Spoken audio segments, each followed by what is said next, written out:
कुरान की तिलावत होती है वह अल्लाह की रहमत नाज़िल होती है, उसके घर में शैतान दाखिल नहीं होता है। ऐसी किताब है जिसको पढ़ना भी इबादत है और पढ़ाना भी इबादत है, सुनना भी इबादत है और सुनाना भी इबादत है, और जैसे मुकम्मल याद कर लेगा उसके लिए जन्नत वाला मकाम है। जिसने कुरान को नाज़िल किया वह सारी कायनात का मालिक है।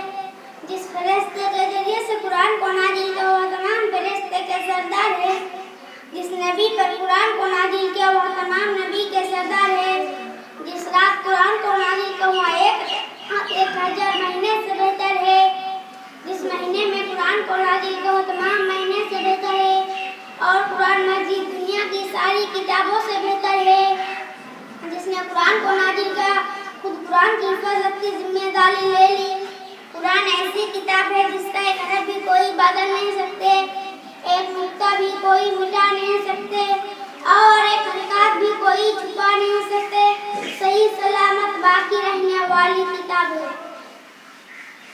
जो दुनिया में कुरान की तिलावत करता है वह कब्र के आजाब से महफूज रहता है।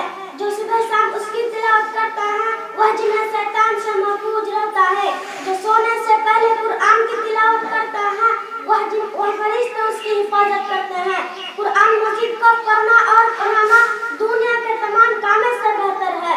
जिसने कुरान को अपनाया वह इज्जतदार बन गए।